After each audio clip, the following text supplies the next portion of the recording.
Today we have Akhil joining us from India. So Akhil is a data scientist. He's 28 years of age, and he got started with the program around 3 months ago, but he's not drank for 4.5 months.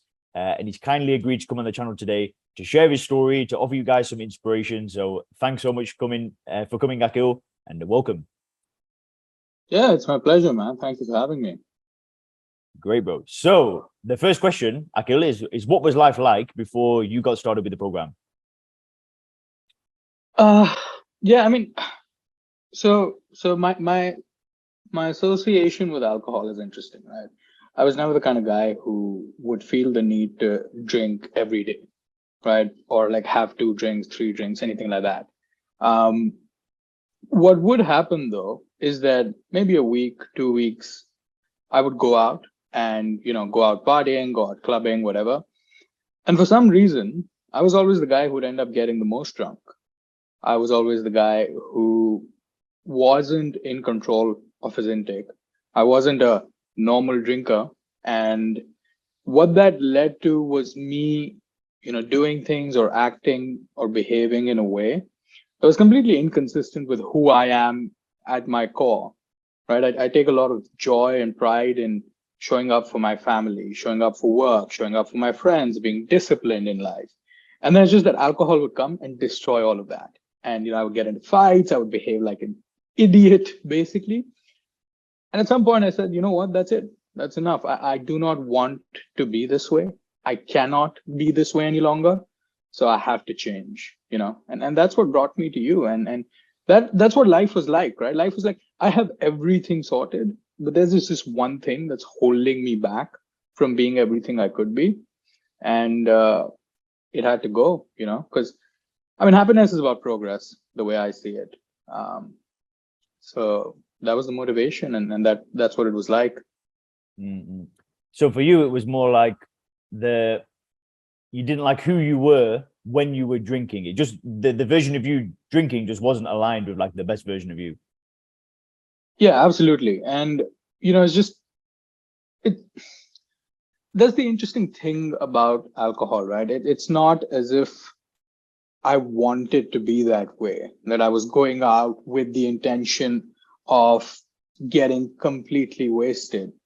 And it's not as if I don't take responsibility, but alcohol had a strange effect on me. And, when that happened and you wake up the next day not completely knowing what you did, what you said, who you hurt, that's terrifying, and that's just not the kind of life I wanted to lead. And, even if I didn't do anything dumb, I'd still feel consumed with guilt, anxiety, which is the hangover plus anxiety, and just didn't want it anymore. And I mean, ultimately, you're right. It is somebody who I don't want to be. It's not somebody I like or admire or look up to. I don't think anybody looks up to themselves when they're drunk, but um, yeah, and that was the biggest motivation. Yeah, yeah, for sure, man. It's exact same for me. It's like two different people. Yeah, and you know what, Leon, that's actually what brought me to take the step towards joining the program versus just watching these videos. I feel like if in life you want to make significant change, you have to find the people who've done the things that you want to do, and then you have to commit to taking big defining action. And you have to put your money where your mouth is, right, as it were. And so like when I watched your videos, right, and I was like, oh fuck it. Sorry, excuse my French. And I was like, this is the kind of guy that I want to be, because his story is so similar to mine. And if he's done it, why can't I? And, take advice from the best. As you said, I think on one of your videos as well, right? Say you want to become, somebody who doesn't drink. You could do it on your own. Or even if you take the example of becoming fitter, you could do it on your own. There's enough information out there. But if you just get a trainer, you get a coach, your odds of success are substantially higher. For sure, man. I mean, I was gonna say I couldn't say it better myself, but I think you're quoting me. But anyway, so so what had you done in the past, Akhil, to try to stop drinking? I it was kind of a bit of a stop-start situation for me. So I would be, somebody who consumed alcohol, and 9 times out of 10, It's not as if I would do something stupid that would make me regret it. But it would always it's kind of like a wave that builds up, right? And you reach a peak. And at that point, what I would do is I would try to go cold turkey, right? And there's books out there that people can read, and there's stuff out there on the internet, information. I had not come across your material at that point, but there were a few books that I read that helped me. The challenge is, though, is when you're in the moment, right? You enter a bar or you enter a pub, and I didn't want to destroy my social life. Like that was just out of the question. What I would do is I would kind of try and remind myself of the things that I'd read and the stuff that I'd internalized. But the environment, the almost the subliminal pressure of it would always take me over. So I'd last through like, okay, it's 10 p.m., 11 p.m., midnight, and then at some point I'd be like, I'm just gonna do it. I'm gonna have one drink, just take the edge off, and then it would just become a slippery slope, right? One drink would remain one drink, maybe two times. Then the third time, it would be like, okay, let's just go hammer and tongs. So it was, I could say, it was some version of willpower, even if it came from a, let's say, more informed place. It was still willpower because there wasn't, somebody who I felt I was accountable to. There wasn't even a community that I felt I was accountable to. And at some point, it just gave way because you see people around you engaging in a behavior, and that makes your brain think that it's normal. And, that's why it never stuck. That's why I would always find myself back to square one, hating myself again. Mm-hmm. So I know one thing you've done is you've not stopped socializing. Like you've still been out with friends, you've done a load of stuff. Yeah. So how has it been now? Like going out, bars, parties, whatever. How has that been for you since going through the program? Look, I'm not going to lie, right? It is a bit of an adjustment when you start. And there is a part of your brain that when you're in the same environment with the same people, same time, same place, whatever, and you've engaged in a drinking behavior at that point, a part of your brain almost subconsciously will make you want to drink. So cravings, as they were, will come, they will arise. And for me at that point, it was about staying mindful, right? Okay, the craving comes, the craving goes. And you could say initially, maybe the first 2 or 3 times, there was a bit of discomfort. I didn't really let people take my trip for not drinking. People tend to do that. It's almost as if they kind of don't like the fact that they drink. So they project that onto you. But once those few instances passed, right? For instance, where I am now, I don't even think about drinking. Like it's not even a question, right? And it's awesome because you wake up the next day feeling great. Even if you sleep lesser, you still feel great. You don't have all the, just disgusting effects that alcohol has on you. The other thing I will say, and I know you talk about this a lot as well, you really develop true confidence. You don't need a social lubricant. You don't need to alter your brain just to feel like you can engage with people. And that leads to more authentic conversation. It leads to you learning to be comfortable with discomfort, right? Let's say you go to a club and you want to dance, but you're kind of self-conscious. And what you would typically do is, okay, I'm going to throw down 3 shots and then I don't give a, whatever. Versus you don't do that, right? You don't do that. And you sit with that discomfort. You allow yourself to feel it and it passes. And then you're fine. And then you really enjoy yourself. And that to me is true fun. It's true enjoyment. It's true confidence. So socializing is way more fun now. And the cravings, they're gone. Like I don't even think about it now. It's not even a question. Love it. And it's so true what you say. And I use this example sometimes when people are afraid of dating without alcohol. And the nerves will still be there if you drink or you don't, right? You're still going to get that uncomfortable feeling before a date. And the same, like with this dancing example, right? That bad feeling doesn't go away. But then when you act on it, and it just kind of disappears naturally anyway. But then people start crediting it to alcohol.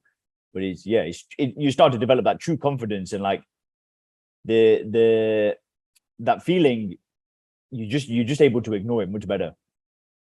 You are. And, I think the dating example is interesting as well. And I remember watching this, video a while back about a guy who had, stopped drinking and, his experience with dating thereafter. And I think ultimately, when you walk into a date and you're confident enough to be authentic and to bring your best self, and you're telling to somebody else, you know what, I don't drink alcohol because it's not good for me. Great for you if you want to, right? That's fine. Good for you. I don't need it. That's confidence. That's you making a statement.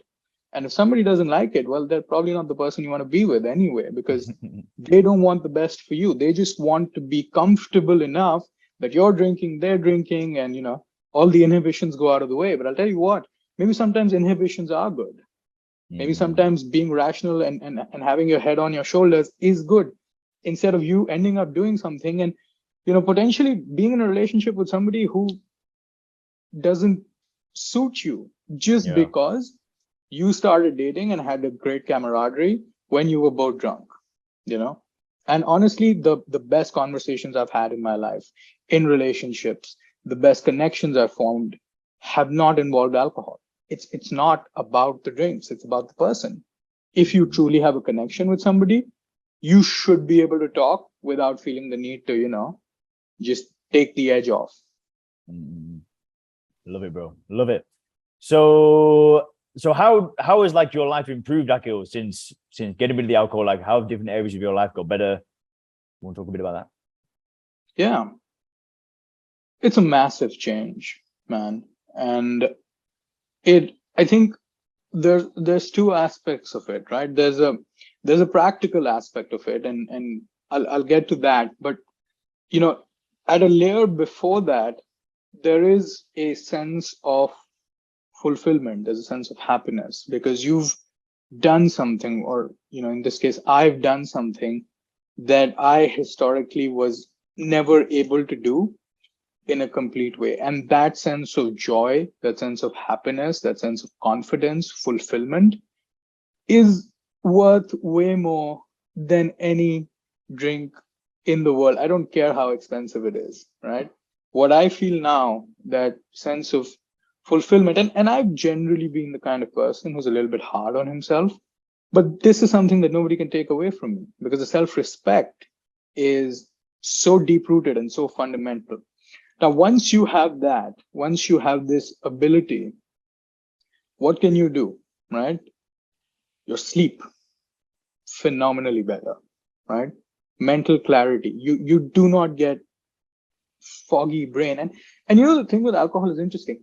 It's as if you could go out and drink on Saturday, and then you could wake up feeling foggy headed on a Wednesday.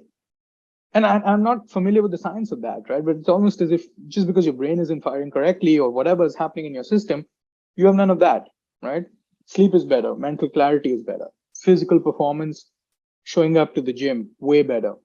Your ability to handle emotionally complex situations in the right way is better, right? And we've spoken about some of the challenges that I've had in my life recently. I do know this. If I was papering over it with alcohol, I would not have been able to truly address the things that I needed to address in a way that's genuine and authentic and complete. And that's it, man. Like when you eliminate something, you start to feel like, okay, anything is possible. I've gotten rid of this thing that was holding me back. So if nothing's holding me back, all I'm doing is looking ahead, and all I'm doing is trying to figure out who I want to be and actively pursuing it. It's worth it. And, maybe for most people, alcohol isn't a big deal. It doesn't stop them. Even then, I would say it could have benefits that you didn't even dream of. Dude, right? So well articulated. Hey, I like doing it. I like talking. I like, articulating these things. And, part of it is because I feel so deeply about it, right? And it's so meaningful to me. Only then are you able to talk so emphatically about it. So I think one of the reasons why is because it's something that for us, and anybody else watching this, it's something that we've wanted to do for a long time. Like we've wanted to stop drinking, many of us for 10 plus years. And once we finally do it and we know that the problem is solved, it does give you like a different level of self-belief. And it's like, well, yeah, if I can actually do this, why can't I do all the other things that I've always wanted to do? Oh, wait, I can. Yeah, absolutely. Right.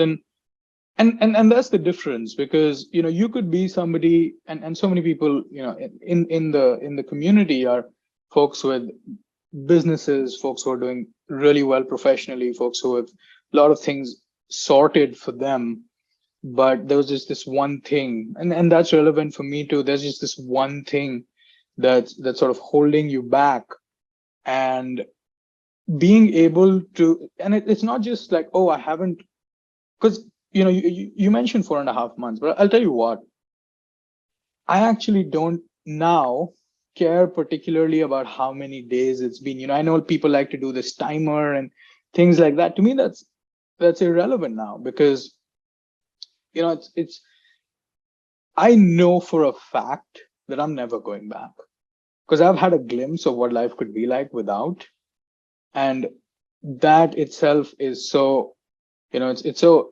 energizing, and it's so uplifting, and the world's your oyster now.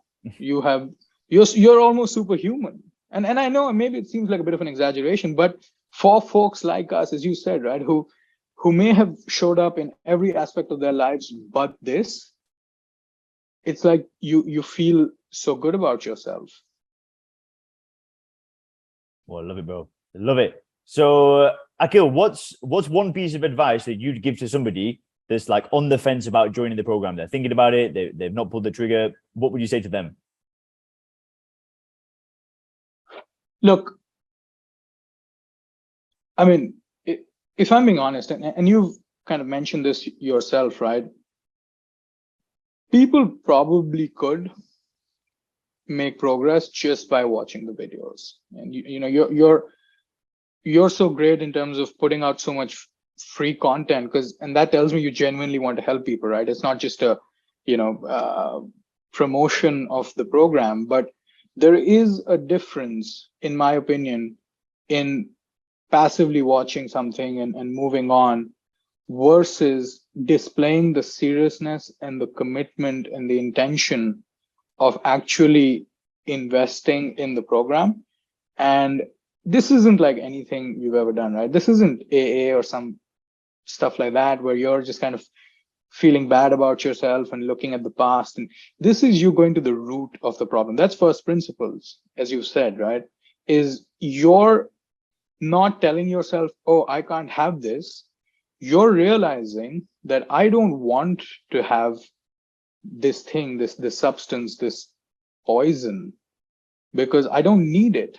And so for anybody who's on the fence, if you want this to be permanent, if you want this to be deep rooted, come on board. And you're going to be surrounded by a community of people who care about you. You're going to be surrounded by people who are doing great things in their lives once they've gotten past this. And, without going into giving away too much detail, the alcohol is just the initial bit of the program. And that gets done pretty quickly. What comes after, that's what's cool. That's what's interesting. That's what's energizing.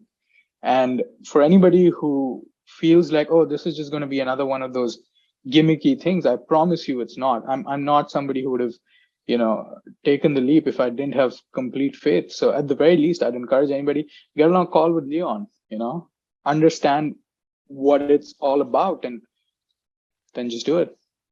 Take defining action.